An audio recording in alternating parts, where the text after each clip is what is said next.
ఇది ఆసియాలోనే అతిపెద్ద గిరిజన జాతరగా ప్రసిద్ధి. ఈ జాతరను మెదరం అడవుల్లో నిర్వహిస్తారు. ప్రతి 2 సంవత్సరాలకు ఒకసారి జాతర జరుగుతుంది. లక్షలాది భక్తులు ఈ జాతరకు హాజరవుతారు. సమ్మక్క గిరిజనుల ఆరాధ్య దేవత సారలమ్మ సమ్మక్క కుమార్తె. వీరిద్దరూ ధైర్యసాహసాలకు ప్రతీకలు. గిరిజనుల ఆత్మగౌరవానికి ఈ జాతర చిహ్నం. సమ్మక్క ప్రజల కోసం ప్రాణత్యాగం చేసింది. ఇతర దేవతల మాదిరిగా విగ్రహాలు ఉండవు. వనదేవతలుగా సమ్మక్క, సారలమ్మను పూజిస్తారు. ప్రకృతితో అనుబంధాన్ని ఈ జాతర తెలియజేస్తుంది. గిరిజన సంస్కృతికి ఇది అద్దం పడుతుంది. అడవుల మధ్య జరిగే అరుదైన జాతర ఇది. భక్తులు నెయ్యి, బెల్లం సమర్పిస్తారు. మొక్కవ్రేళ్లతో చేసిన గద్దెలు ప్రత్యేకత. భక్తుల కోరికలు నెరవేరుతాయని నమ్మకం. కులమతాలకు అతీతంగా అందరూ పాల్గొంటారు. సమానత్వ భావనను జాతర బోధిస్తుంది. మహిళా శక్తిని ఈ జాతర చాటుతుంది. గిరిజనుల చరిత్రను గుర్తు చేస్తుంది. సమ్మక్క ధైర్యవంతమైన వీరనారి.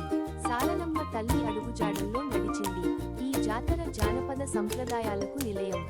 డోలు, వాయిద్యాలు ప్రత్యేక ఆకర్షణ. సంప్రదాయ నృత్యాలు కనువిందు చేస్తాయి. గిరిజనుల జీవన విధానం తెలుస్తుంది. ఆధ్యాత్మిక భావన పెంపొందుతుంది. భక్తుల మధ్య ఐక్యత పెరుగుతుంది. ప్రకృతి పరిరక్షణ సందేశం ఇస్తుంది. అడవులను పవిత్రంగా చూడమని చెబుతుంది. తెలంగాణ సంస్కృతికి ప్రతీక ఈ జాతర. దేశ విదేశాల నుంచి భక్తులు వస్తారు. గ్రామీణ ఆర్థిక వ్యవస్థకు తోడ్పడుతుంది. చిన్న వ్యాపారులకు ఉపాధి కల్పిస్తుంది. ప్రభుత్వ ఏర్పాట్లు విస్తృతంగా ఉంటాయి. భద్రతా ఏర్పాట్లు ముఖ్యమైనవి. తాత్కాలిక నివాసాలు ఏర్పాటు చేస్తారు. వైద్య సదుపాయాలు అందుబాటులో ఉంటాయి. జాతర కాలంలో మెదరం జనసంద్రంగా మారుతుంది. భక్తులు కాలినడకన వస్తారు. మొక్కుబడులు తీర్చుకునే ఆచారం ఉంది. కుటుంబ సమేతంగా పాల్గొంటారు. పిల్లలకు సంప్రదాయం పరిచయం అవుతుంది. తరం నుంచి తరానికి విశ్వాసం కొనసాగుతుంది. గిరిజనుల కథలు వినిపిస్తాయి.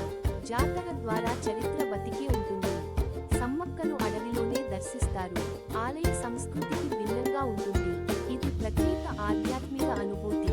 భక్తుల్లో భయం కాక భక్తి ఉంటుంది. ప్రకృతిలో దేవతను చూసే భావన కలుగుతుంది.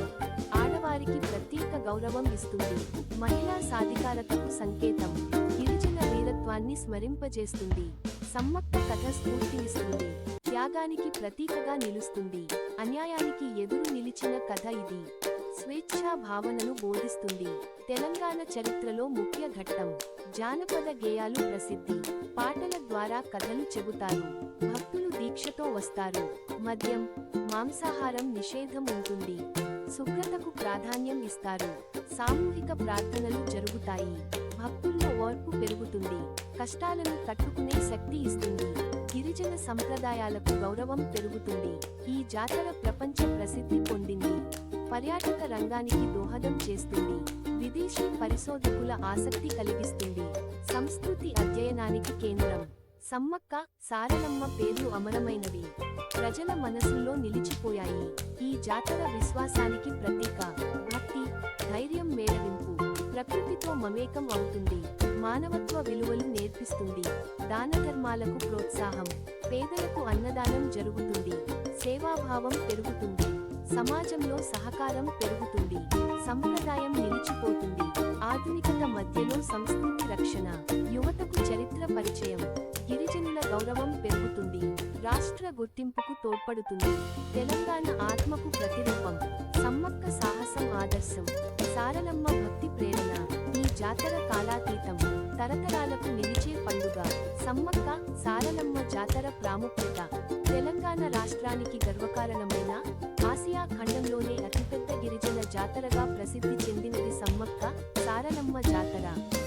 ఈ జాతర ప్రతి 2 సంవత్సరాలకు ఒకసారి ములుగు జిల్లా, తాడ్వాయి మండలంలోని మెదారం అరణ్యంలో వైభవంగా నిర్వహించబడుతుంది.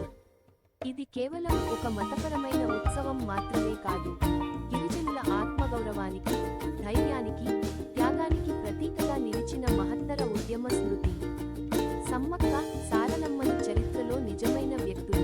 కాకతీయ రాజుల కాలంలో గిరిజనులపై జరిగిన అణచివేతకు వ్యతిరేకంగా పోరాడిన వీరనారులు. గిరిజనులపై అధిక పన్నులు విధించినప్పుడు ఆ అన్యాయానికి ఎదిరించి సమ్మక్క ధైర్యంగా పోరాటానికి నిలిచారు. ఆ పోరాటంలో ఆమె భర్త పగిరిద్ద రాజు, కుమార్తె సారలమ్మ, కుమారుడు జంపన్నలు కూడా వీరోచితంగా ప్రాణత్యాగం చేశారు. అందుకే వీరిని దేవతలుగా కొలుస్తారు. ఈ జాతర ప్రత్యేకత ఏమిటంటే విగ్రహారాధన లేదు.